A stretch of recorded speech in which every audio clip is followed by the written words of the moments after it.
You're looking at the nastiest, devious individual standing right here. Terry was a beast. He was a perfect Goliath. A prodigy who broke into the business before he could drive. Just drove into the mat. Terry Gordy's skill in the ring was matched only by his legendary toughness. Terry had the ability to make just about anybody look good as long as they were willing to pay the price. He was 300 pounds, and when he picked you upside down and dropped you on your head, you were pretty much done. Gordy's career skyrocketed as part of the Fabulous Freebirds, a tag team trio that revolutionized the business with their in-ring theatrics and total commitment to their rock and roll lifestyle. Once the jack started flowing, the Birds were ready to party with anyone or fight anyone. You're with the big boys now. They believe they are rock stars, so they act like rock stars. Gordy's no-holds-barred style would take him around the world, but also accelerate his self-destructive behavior. Terry was his own man. Terry did his own thing. The lifestyle that he led, he could have died 100 different ways. You can go from being on top of the world and have it all taken from you in a moment. Until a flight on a routine trip to Japan would drastically alter his career and the man himself. Even though he came back, he didn't come back as a wrestler and he didn't come back as Terry. He was never the same, never even remotely the same.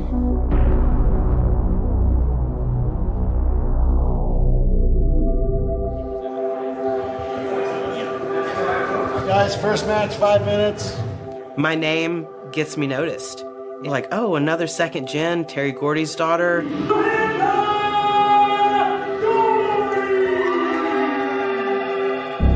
I am Miranda Gordy, and Terry Bam Bam Gordy is my father.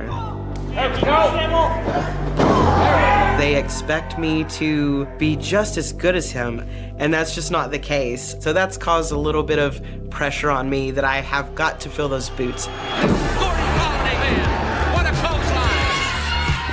Those are some big shoes to fill. Oh, the boot comes off. Gordy smashing on Bruiser Brody's head. My name is Ray Gordy, and I am the son of Terry Bam Bam Gordy. People would remember me as one half of Jesse and Festus and Slam Master Jay. The reason I didn't use my father's name in WWE is simply because I didn't feel that I could live up to it.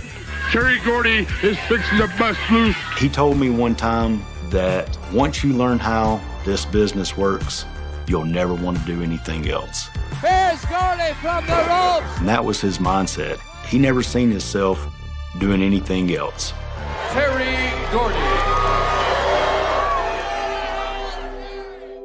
Born in Rossville, Georgia, Terry Gordy is barely a teenager when he gets his start in the wrestling business. I have some early stuff of my dad.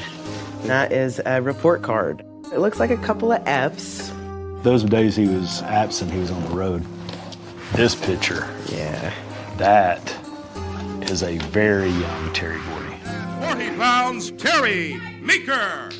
Because of Terry's size and his eagerness, by the time he was 14 years old, he was wrestling on television. I'm Jim Cornette. I've been involved in a variety of ways in professional wrestling over the last 40-something years. I first met Terry, he was 16 years old. He was already a professional wrestler and had been for a couple of years at that point. You could use the word prodigy, you could use the word natural. Whatever it was, he had it.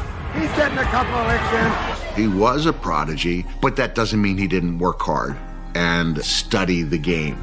My name is Mick Foley. I am a 3-time WWE champion, and I am sometimes known as the Hardcore Legend. What he lacked in traditional schooling, he picked up with an education on the road second to none. This young lad here is going to, I think, become a superstar. He has all of the makings. When you started getting the full Terry Gordy, not only the physical aspect, but the verbal, he was an all-around performer. There was almost nobody that could touch him. Get your sister, get your daddy, get them all around the TV. Because you fix now witness something. When Terry was in Mississippi, he met a guy named Michael Hayes.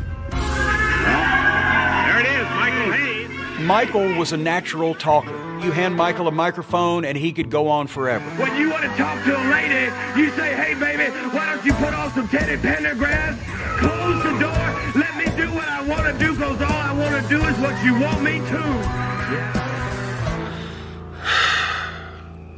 His mama must have had a hard time with him. I am Jimmy Jam Garvin, and I am a member of the Fabulous Freebirds WWE Hall of Famer, and it's still not my fault. It's not my fault! Michael and Terry, I mean, they were just both live wires. Terry would almost know what Michael's thinking, you know, before Michael even said it, and vice versa. They were just tight.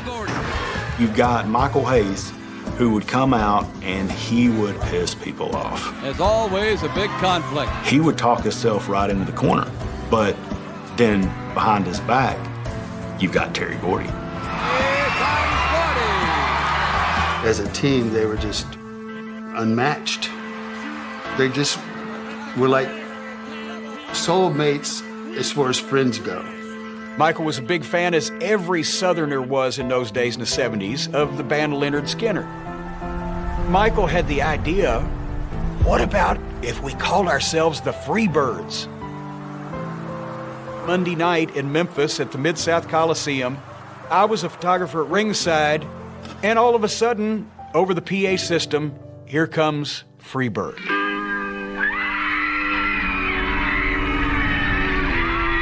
And then out comes Terry and Michael, these silver robes flowing everywhere, and they're doing a slow motion strut to match the beat of Freebird. There he is, the music of the Fabulous Freebirds, Terry Gordy and Michael Hayes. This was back in the day where if you went to an arena event, the bell rang and the wrestlers walked to the ring and they got introduced. There was no music. And I said, you know, I think this might catch on. The Freebirds soon joined Mid-South Wrestling, where promoter Bill Watts pairs them up with Buddy Roberts, converting the tag team into a trio. You got the Freebirds' attention, and that just might be your downfall. Buddy was the veteran, Michael was the promo, Terry was the physical enforcer. Watch that head bite the dust! And that three-man combination made one of the most legendary tag teams in the history of wrestling. Together, they were bigger than the sum of their parts. And I think it's important to point out that this was not a case of lightning striking once. They got over everywhere they went.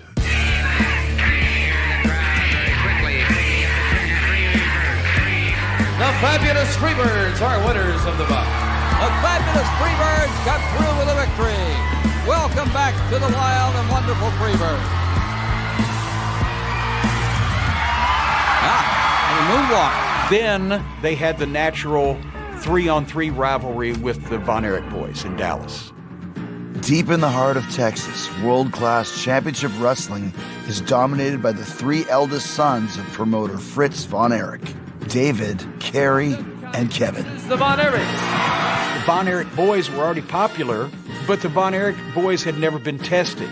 We wanted badasses, and that's who the Freebirds were. Backbreaker across the knee of Michael Hayes.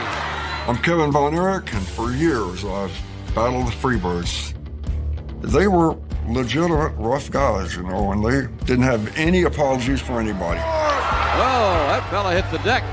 But we had a common goal.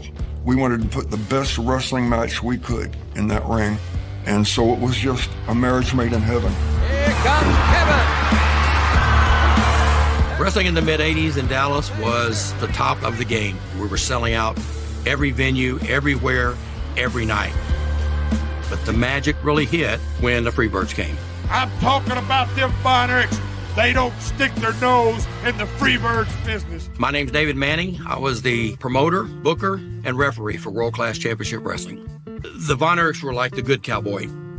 And here was three guys that were obnoxious, rude to the fans. Well, let me tell you something, Texas. There ain't no place that I would rather be than in Georgia right now. Kevin referred to him as filth.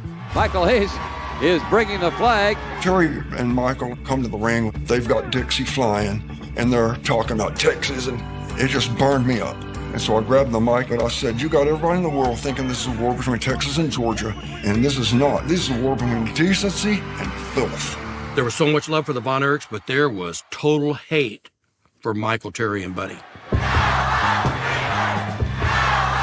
They could get a ton of heat because of the way they acted, the things they said, the things they did. Got your friend right here, boy. What you think about it? I didn't want my dad to get beat up, but I was still a fan of the Von Erichs. And it looks like a barroom brawl.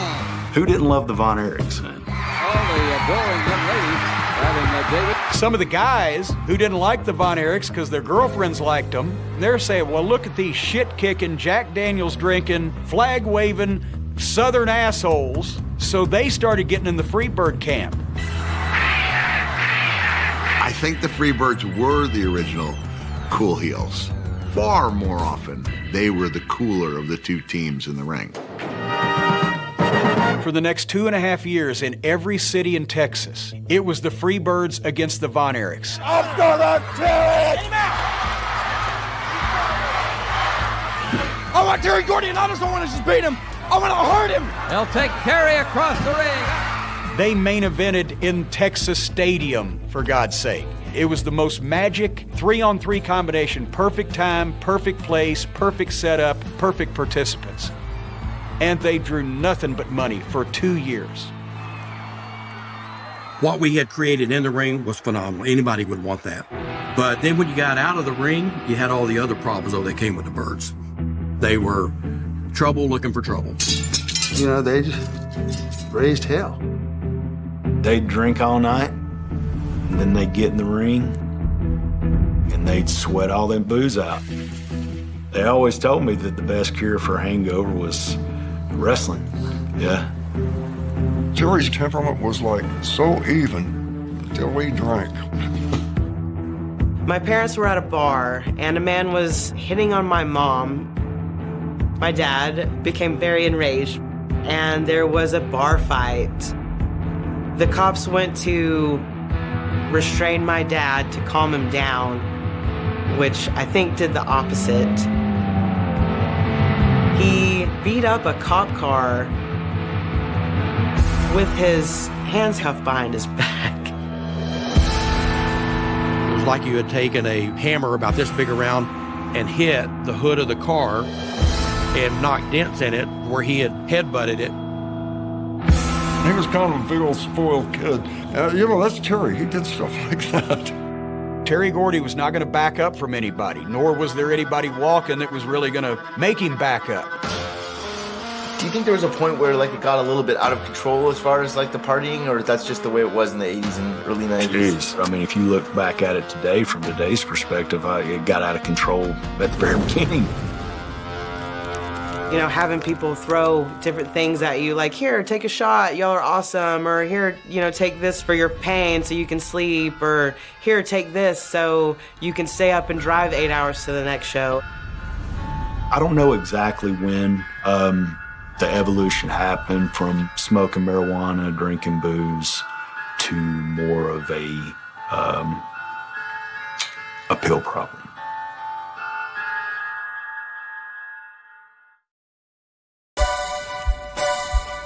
Despite their wild reputation, in 1984, Terry Gordy and the Fabulous Freebirds catch the attention of Vince McMahon and the World Wrestling Federation. Was it a week? Did they last a week? They were in the meeting with Vince, hungover, still partially inebriated. Terry fell asleep.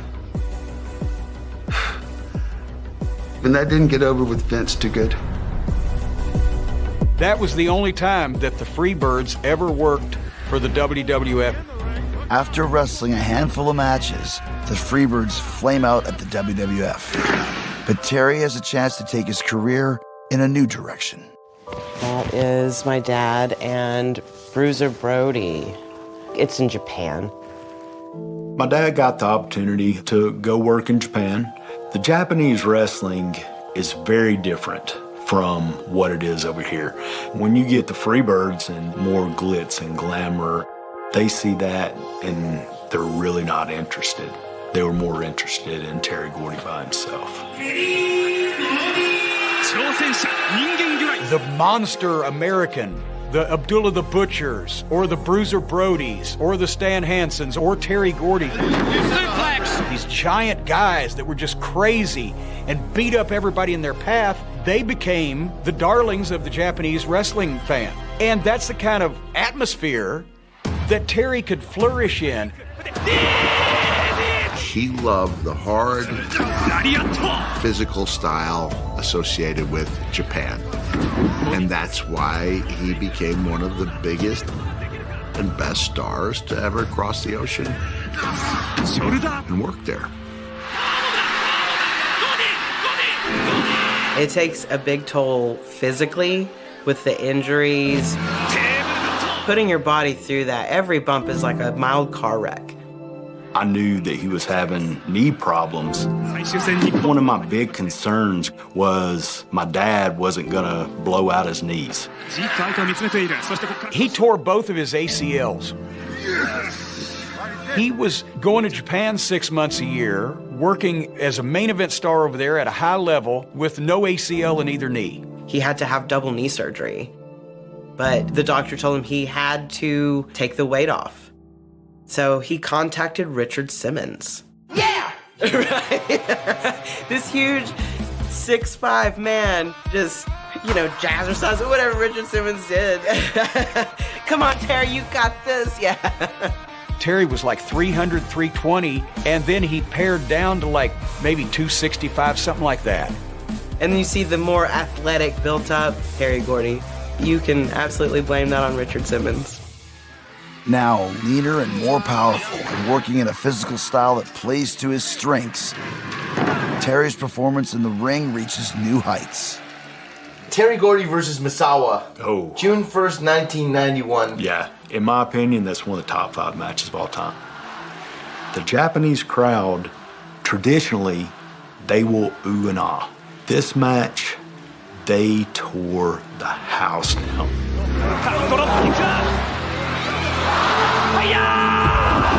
Terry Gordy was a master of his craft. People look at him and they see this big monster doing all these power moves.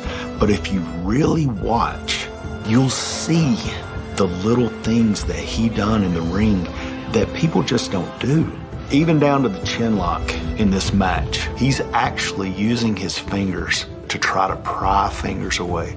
And this is a work, but that little bit just adds so much more. Terry was a guy who made everything he did mean something. And when he threw a punch, brother, it was a thing of beauty. It was so animated, it connected, it looked great. He was just simply one of the best. He was the first American ever to win the Triple Crown Championship. He was the top guy in Japan at that time. It's great to be alive, and it's great to be #1 in Japan. In Japan, Terry starts working with Dr. Death Steve Williams in a tag team known for their brutality, the Miracle Violence Connection. Double clothesline. If the aliens landed tomorrow and you had to pick 2 human beings to represent Earth in a fight to the death, pick Terry Gordy and Dr. Death Steve Williams. Look at the strength of Dr. Death. They brought that Japanese style over to the U.S. In my opinion, they may be the best tag team in the world today. Big elbow. They're not resting up in between Japanese tours. They're taking on these very physical matches on a very regular basis. Terry and Doc did a lot of tours together. So to keep the Freebird thing going, they needed to replace Terry when he was gone, and that's what I did. We're not following no rules that we don't want to follow. Terry, when he wasn't in Japan, he would join us. That's a very heavy schedule. I honestly believe that it was too much. I mean, really, it was just part of life. Like, he would just be gone for a long time, and it was like a treat almost when he would be home. Miranda, smile. Life at one point was really good. We did normal family things. He took us skating. He taught me how to fish and ride a bike. All the dad stuff. He did that for us when he could. But it just wasn't a lot, unfortunately. Yeah, he hated to be separated from his family, man. My name is Richard Aislinger. I went under the ring name of Richard Slinger in Japan, trained and lived over there. I'm the nephew of Terry Gordy. He would talk to me about being over there in Japan. He said I would go into a state of deep, dark, miserable depression. I know it wore on him. He looked tired. I know he missed being home, and he missed his own mom, and he missed his kids, and he missed his wife. Being on the road 360 days a year, that wears on you. You live in hotels, airplanes, rental cars. It's just constant go. Your mind never really has time to reset, to relax, to say, okay, where am I at in this life? A lot of times in those days, especially the well-seasoned travelers to Japan, they would take whatever pills that they took so they could sleep, and when they woke up, they'd be in Japan. The drugs can be seen as a necessary evil when you're going from time zone to time zone, when you're expected to be at your best on a nightly basis, when you feel far from your best, when you're worn down. And it is a very short step from use as needed to use as liked. While on a tour with Steve Williams, Terry suffers his first serious overdose. First time he dropped on me, accumulated too many pills. It was halcyon. We went out that night. He just dropped and didn't CPR. And ambulance took him. He was in the hospital. He didn't remember what happened. When they brought me in, I had to refresh his mind, tell him what he'd done and this and that. And I tried to straighten him up from there. But Terry Gordy had a problem with drugs. There's going to be a time where your body tells you, where your mind tells you that you need to stop. And I really believe that during that time, my dad was at that point. It's a tough business. You know, it's a heartless business. Set to return to Japan, Terry boards a flight that will change his life forever. Terry's accumulated so many pills that I'm having to push him with a wheelchair. He's out, he's out. So 30 minutes before a plane lands, I look at him and he's dying on me.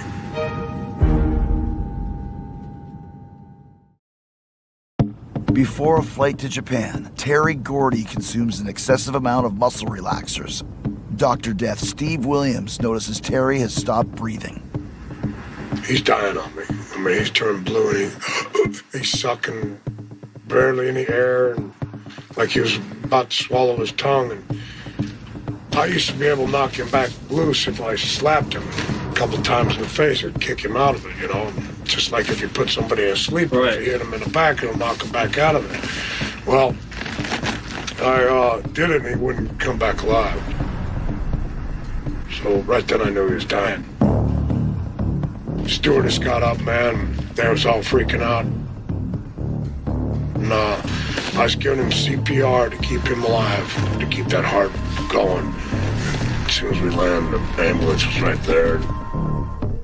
I had to get him off the plane, get him in the ambulance, and get him to the hospital.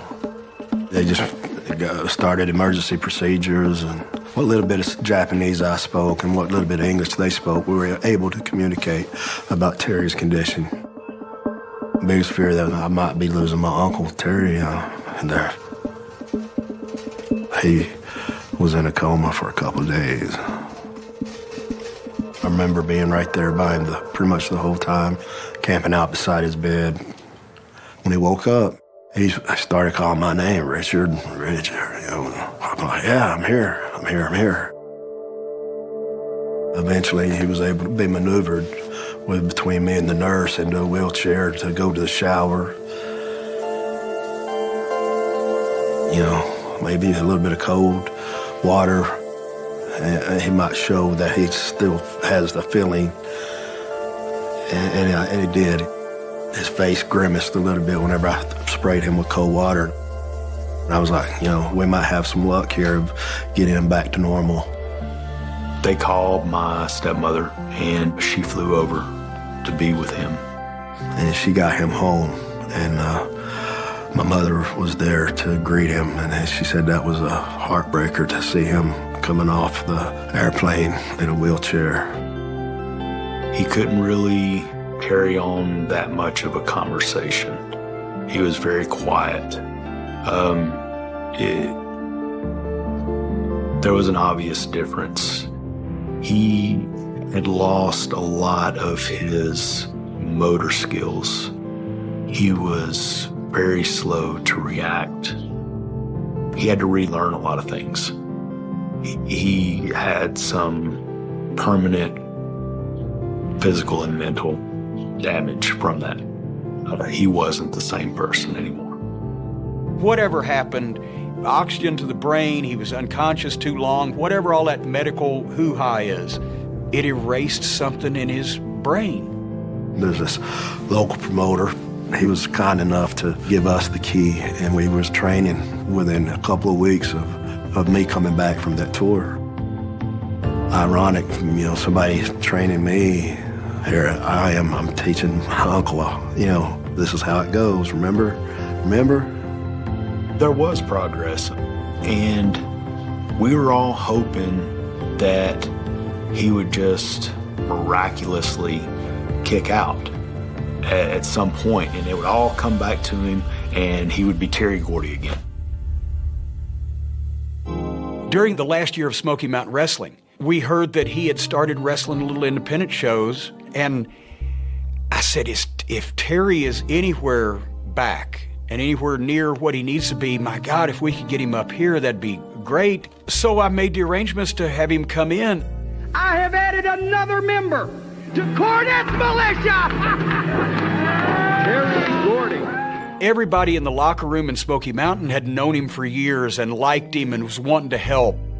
But he couldn't do a promo anymore. And I'm coming to show you, boy, that I'm going to take that title and I'm going to take it, and there ain't nothing you or your old lady can do about it. And we kept thinking it'll come back to him, or he's taking steps. But he'd just walk up to you and he'd just stand there. Then you'd look, oh, Terry, do you need something? Yeah, Jim, I was just wondering if you'd like me to do the power bomb. Yes, Terry, if you'd like to, please. And there is Gordy, sets him up for that power bomb. Because he had been such a great wrestler and he could still do these moves. And it was the same frame, but there wasn't any life in it. He was going through the motions, but the face, the expression, the intent, everything that makes you a personality, it just was gone because he wasn't there anymore. That was gone. Despite a challenging rehabilitation, Terry stages a comeback, culminating in a legendary match against Cactus Jack at IWA's now infamous King of the Deathmatch tournament. You become the king of the death match by kicking out of all the moves. Terry and I are going to face in the first round of what was known at the time as the Kawasaki Dream Match tournament. It's gone down in lore as being the King of the Deathmatch tournament. 3, 2, 1. One of the holes in his game since the accident on the plane was the punches were no longer there. And out of concern for his reputation, I said, Terry, I said, you're a legend here. I said, you got to really bring those punches. To his credit, I didn't have to tell him that more than once. I've read letters that said Terry Gordy was the king of the death match. And all that happened after the accident. So I can only imagine full Terry Gordy having a death match. We did pretty good. And it resulted in what may have been the greatest post-match interview of Terry's career. Shit.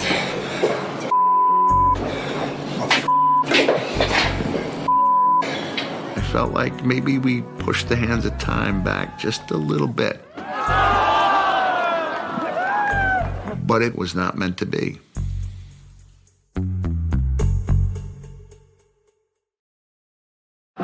Despite an impressive performance at King of the Deathmatch, it's clear that Terry Gordy's overdose has changed him.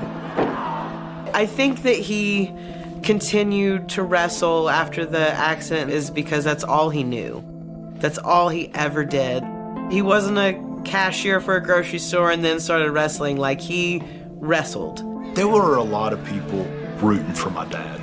Terry Bam Bam Gordy, who has been pronounced critically dead twice, is making a comeback. He could work through a match. It just wasn't the same.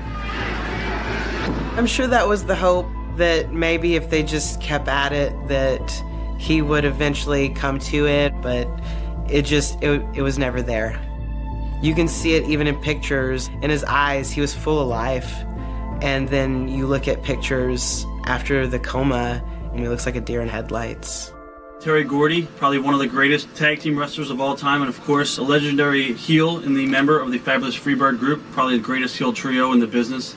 In 1998, Terry agrees to film an interview out of character, and for the first time, fans at home are able to see for themselves the change in his cognitive capabilities. I've seen parts of the shoot interview. The emotions when I first saw that, I was enraged, a little embarrassed. Do you have any good road stories? Yeah, man, there's a bunch of them, you know. What are some that stick out in your mind?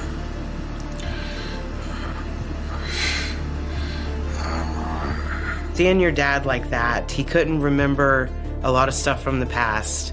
The coma took a lot of his memories away. But in that, they're just hounding him for all these questions, and as his daughter, you just want them to leave him alone. Now, why was your stay so short in WCW? Was it Japan? You wanted to go back to Japan, maybe? Oh, yeah, I think so. As Terry attempts to get back into the spotlight, his longtime friend, Freebird Michael Hayes, convinces the WWF to add Terry to their roster. Vince put him under a hood as the executioner. Of course, when I was a kid, I'm like, oh, why would they do that? And really, it was to protect him, and I'm glad they did. It was a good respect move on the part of WWE.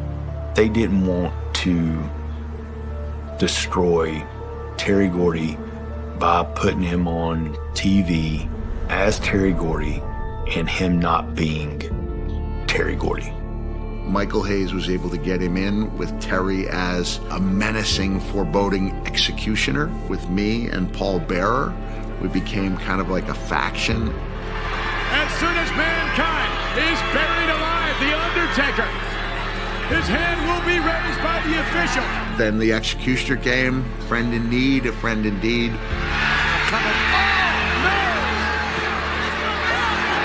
Part of what made Terry's character so intriguing is that he was like a man-child. He breaks in at age 14 years old. He is a child among men, but at the same time, he's a man among men. When it gets to WWE, there's still the ways of a child.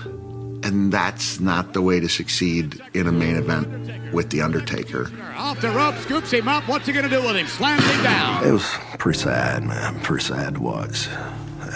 My Uncle Terry, he was once at his prime, and from doing that to, not hitting on all cylinders, it was pretty sad. And I'm sure all the people that looked up to him and that he helped along the way in his career were just, I don't know how else to describe it, but heartbreaking. Just looking at someone that is like a superhero to you and just seeing, I don't want to say helpless, but he wasn't the same person. An Undertaker had to say, it won't work. And the executioner has been executed. Everybody loved him, but, he wasn't there anymore. It's also a bit sad to overhear a conversation he had with a woman on an airplane where she goes to take some medication, and he goes, "Got any extras?" She gave him a couple pills. So he was at a point where he was taking anything, regardless of whether he knew what it was. We would be worried because he would go from being completely coherent to obviously under the influence of something seemingly within minutes. And so he had reached a pretty dangerous point. It's hard for me to say because I looked up to him, and I will always appreciate the kindness he showed me when he was on top of the world and I was breaking in. But you know, we've got to be adults out there on the road. We look out for each other, but you also have to look out for yourself. We would have to, on a few occasions, try to track him down when he was not in his hotel room. I think it was about the third time that Paul Bearer and I were searching the roads and making drives and calling his name. We realized that this was not going to be a long-term team.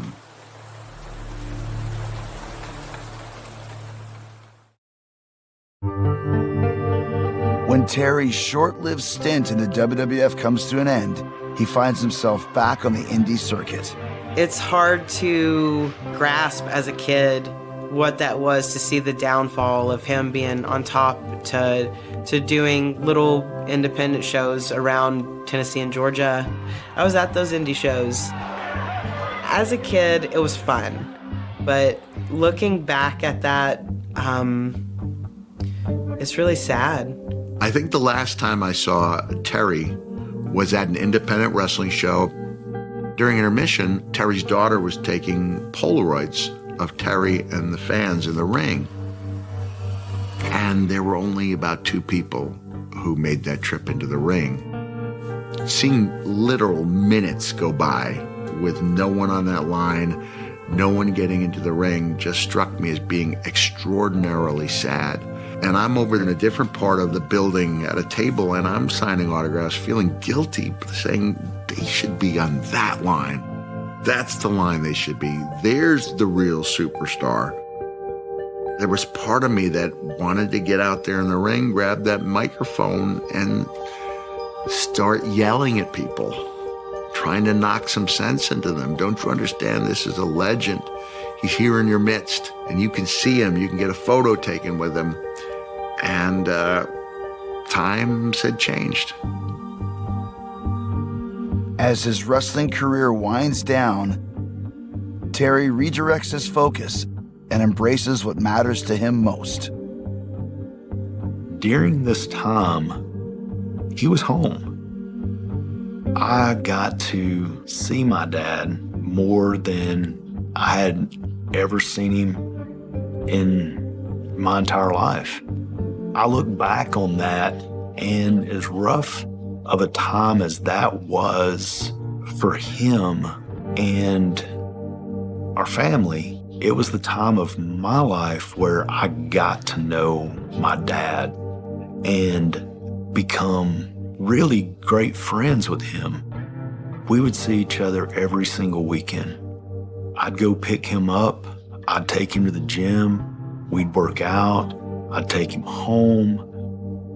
It was probably the best years of my life, getting to hang out with my dad and really getting to talk to him and getting to know the person that he really was. I'm really thankful for that time that he wasn't on the road, that he was at home, because, yeah, we became best friends. We really did. Do you have anything you want to say to your fans out there that are watching this video? I'm just, I'm really, really sorry, you know, that,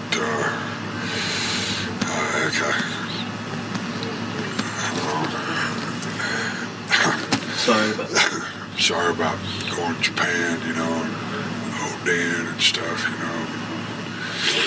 He was actually doing a show, and he asked me to go do the show with him.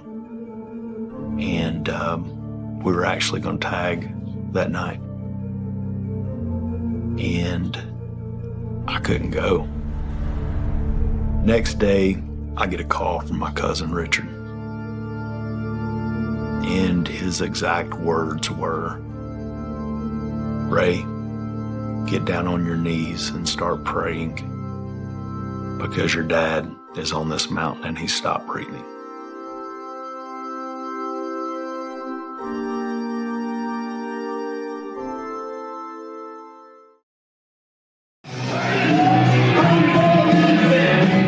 After wrestling an indie match the previous night, Terry is found unresponsive at his home in Saudi Daisy, Tennessee. I got in the car as soon as I could and traveled to his home. I was there before emergency services. One of the boys that stayed with Terry the night before, he was doing the CPR, and while he was doing chest compressions, I still hate knowing this, but Terry was already gone, and I was trying to bring him back by, slapping him in the face, because I remember Doc telling me that's what he did to bring him back, and I thought, maybe this is one last thing I can resort to bring Terry back.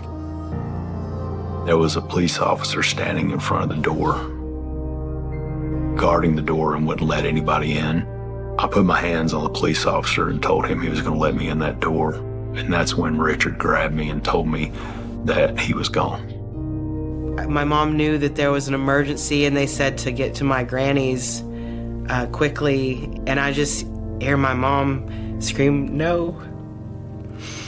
She had to tell us that he had passed.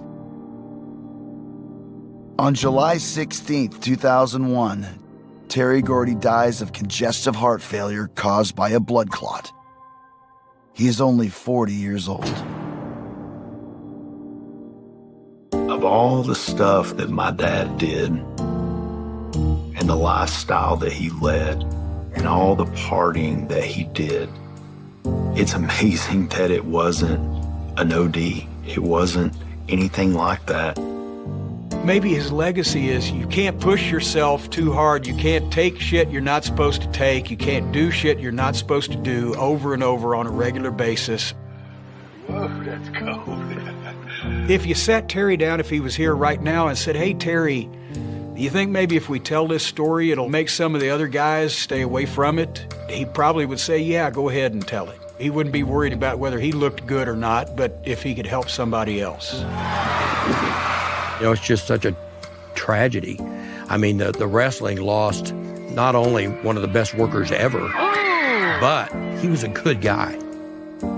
Why did Terry Gordy touch so many people's lives? Well, with the wrestling fans, it was easy because he was great. He was great at what he did. He was exciting to watch. If you like wrestling, he did it better than almost anybody else in it. I'm not claiming to be the best wrestler in the world, but you know something, world champion, this right here does about the... Terry Gordy is a surprise. He will never be forgotten. He contributed so much to this business, more than people realize. Gordy putting on a clinic here.